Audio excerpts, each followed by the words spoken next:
right, this week is going to be a little bit different as I'm going to attempt to walk through and explain this PowerPoint full of the notes for everything you need this week, while also possibly using the whiteboard to demonstrate some things if needed. So this week we're learning how to graph a quadratic equation. All right, and so a quadratic equation is that same equation we've been working with for a while. Basically, in order for something to be a quadratic equation, it just has to have this x squared, or a variable squared. It can also have an x that's not squared. It can have a number that doesn't have an x at all. This is typically what it looks like, the whole ax squared plus bx plus c. It can't have any exponents bigger than 2, so like if there's an x to the 5th or whatever, that would not be a quadratic equation. This right here is basically what a quadratic equation looks like. Like linear equations, which we learned earlier in the year, like y equals mx plus b, there are things that this a, b, and c tell us, kind of like m and b in the linear equation, that help us know how to graph the whatever quadratic equation we're looking at. All right, so first of all, the shape of a quadratic equation is kind of a U shape. I did talk about this in a previous video. It looks like that, or it can also look like this.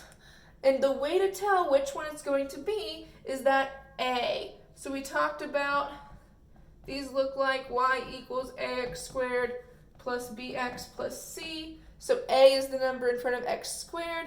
If A is positive, then it's going to face up. So this is a positive when the u is facing up, and if A is negative, then the u faces down like this one.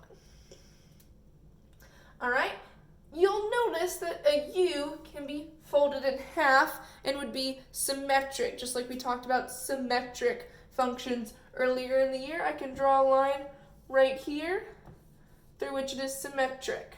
Okay, that line is called the axis of symmetry, and it has a very straightforward formula. The formula for the axis of symmetry is x equals negative b over 2a. Now, the example that I use in the slideshow is y equals negative 2x squared plus 4x plus 6. And so you can see that a is negative 2, b is 4, and c is 6. So that's the a, b, and c that we're talking about for this formula right here. And so we're just going to plug stuff in. X equals, there's a negative sign, and then we plug in 4 for b. Notice that if b is negative, you'll be plugging in a negative number, and those two negatives will become a positive.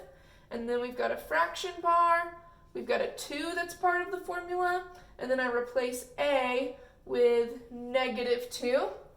And now I'm just going to kind of work this out. I can go ahead and multiply. 2 times negative 2 is negative 4. I haven't changed the top part at all. Negative 4 divided by negative 4 is 1. So the axis of symmetry for this equation is x equals 1. All right. The vertex, okay? So if I'm looking at an equation that looks like this, and we just talked about the axis of symmetry is that line where we could fold it in half, the point that is on the axis of symmetry is called the vertex. This is going to be either the highest point or the lowest point, depending again on whether it opens down or opens up. Okay, now the one that we're looking at, the y equals negative 2x squared plus 4x plus 6, is going to open down like this one, okay, because of that negative 2. So let me rewrite our equation. Y equals negative 2x squared plus 4x plus 6. And we know that it opens down like this. There's the axis of symmetry. We got x equals 1. And then now we're looking for this point right here. Well, we know that points are always written as x comma y. And we already know the x value is going to be 1. So to find the y value, if we already know the x value of a point, we can take that value and plug it into all of the x's in the equation. So I'm going to rewrite this equation, y equals, and I'm going to write exactly the way it is, except that when I get to an x, I'm going to replace it with a 1. So y equals negative 2 This is a 1 squared, because that's part of the equation, plus 4, replace this x with a 1 as well, or plug it in, and then plus 6. All right, and so now, honestly, you could type all of this straight into your calculator. Just please, please, please, whatever number you plugged in, make sure you're putting it in parentheses in your calculator. I'm going to do it by hand. 1 squared is 1, negative 2 times 1 is negative 2, 4 times 1 is 4, and then that's 6.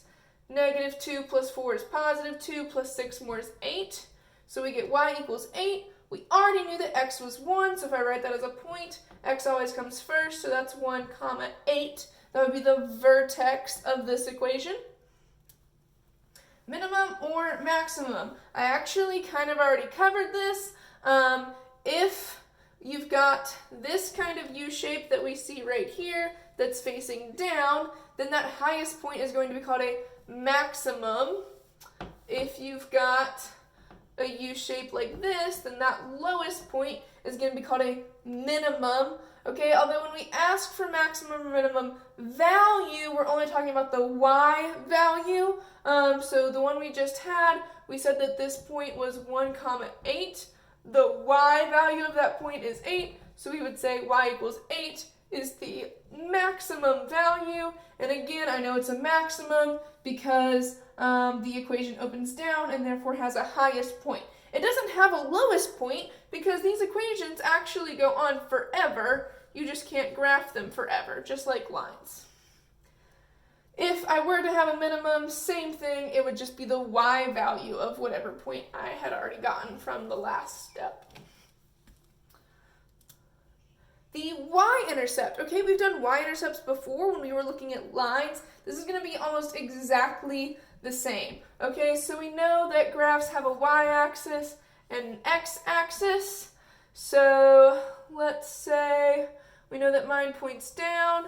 So I'm going to kind of graph it like this real quick. I don't know for sure yet that that's exactly where it goes, but I'm just pretending. I do know that this point right here is 1 comma 8, so I just kind of guessed the rest of it. This is the x-axis and the y-axis. Okay, and so just like with a line or any other function, the y-intercept is that point where it touches the y-axis, and there will always be exactly one y-intercept.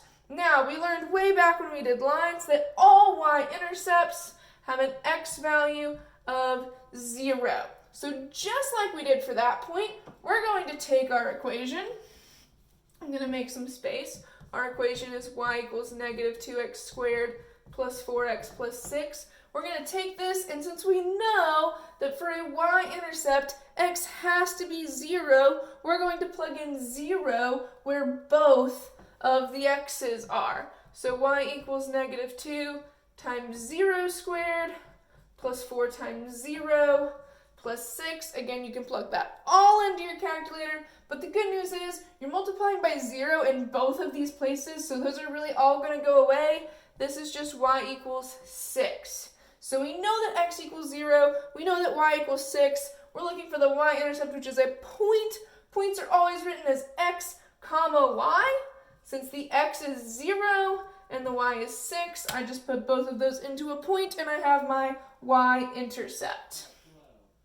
Next, we're going to do x-intercepts, a lot like y-intercepts, except that they're on the x-axis. So let me go ahead and label that was 0 comma 6 right there.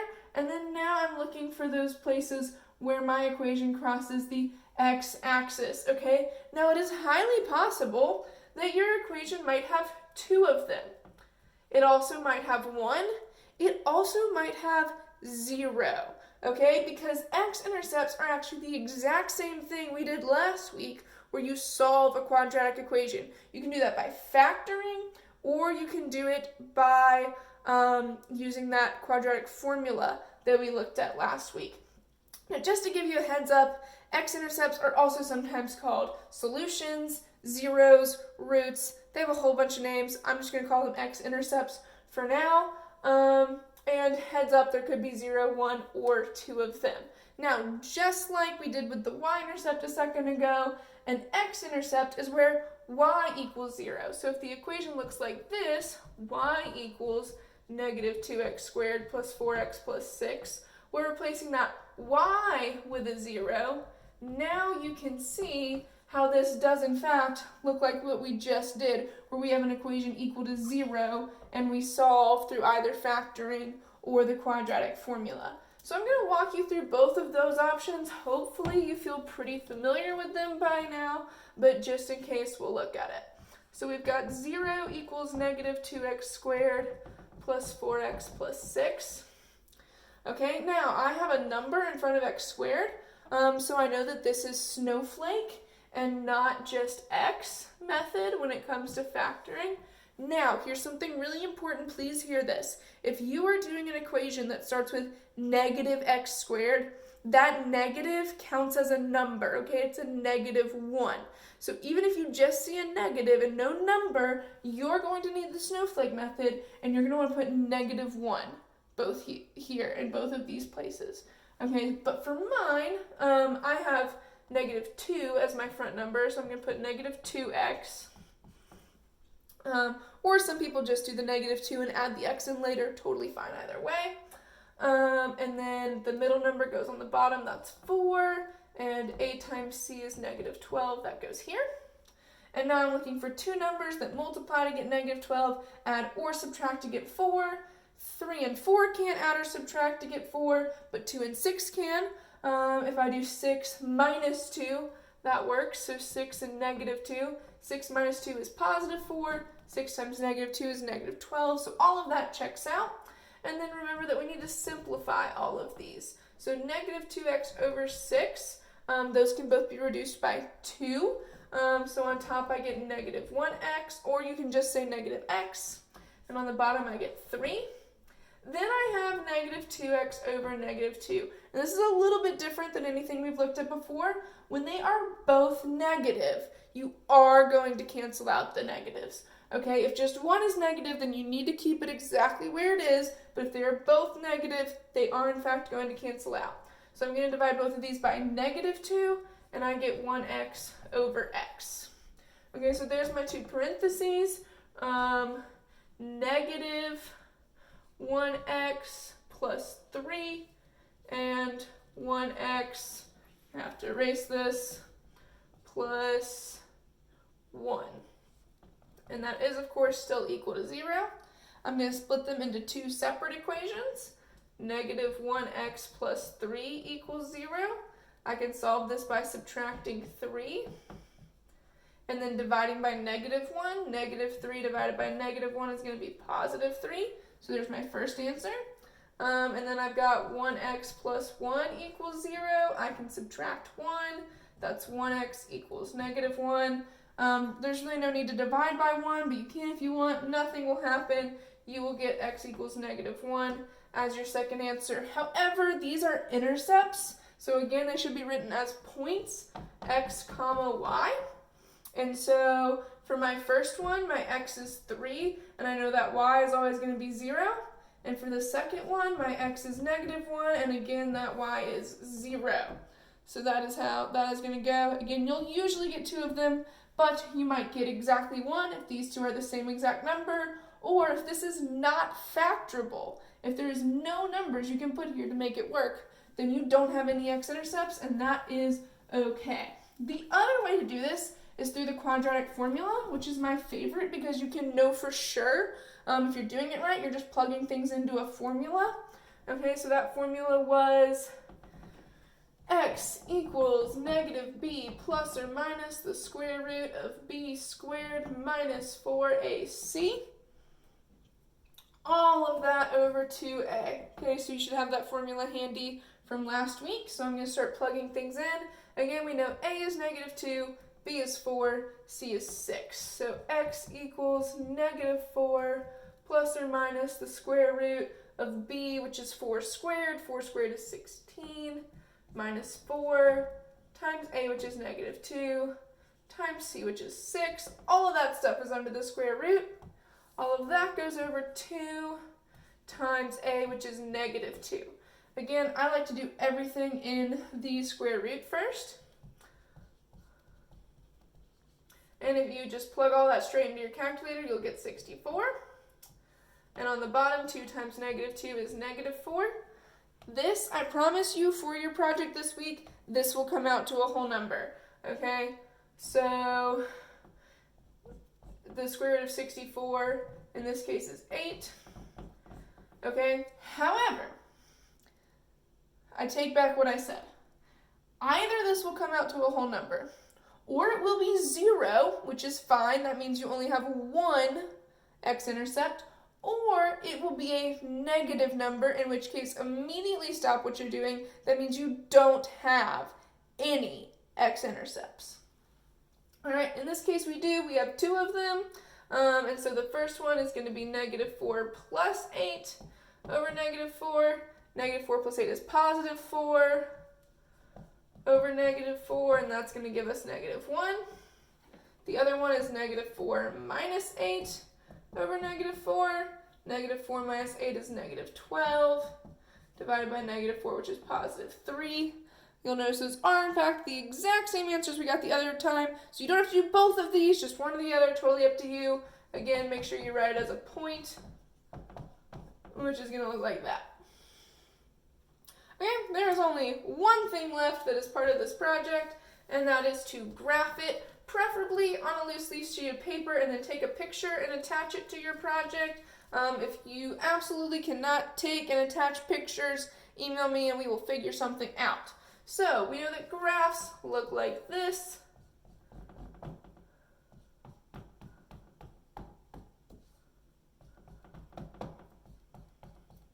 Where this is the x-axis and this is the y. And so you're just going to take all of those points we already found, the x-intercepts, which were -1 and +3, also the y-intercept, which was 6, 1, 2, 3, 4, 5, 6, and that vertex, which was 1, 8, so I go over 1, up 8, and you can kind of see that this makes a U shape. Remember, this is going to be your middle, so you're going to start here and go either up or down on each side. So I'm going to start here and go down on that side. Oops, I missed. There we go. And then also go down on the other side. It's not perfect, but you get the idea. The only hang-up you might have here is if you do not have any x-intercepts. So let's pretend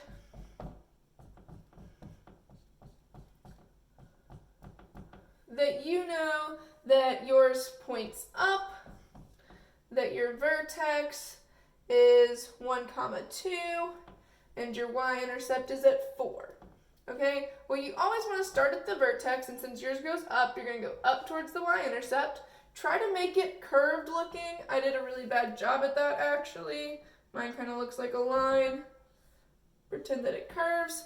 And then just try to make a similar looking curve on the other side. That's going to be the best that you can do for now in that situation. So that is all the advice I have to give. Thanks, guys.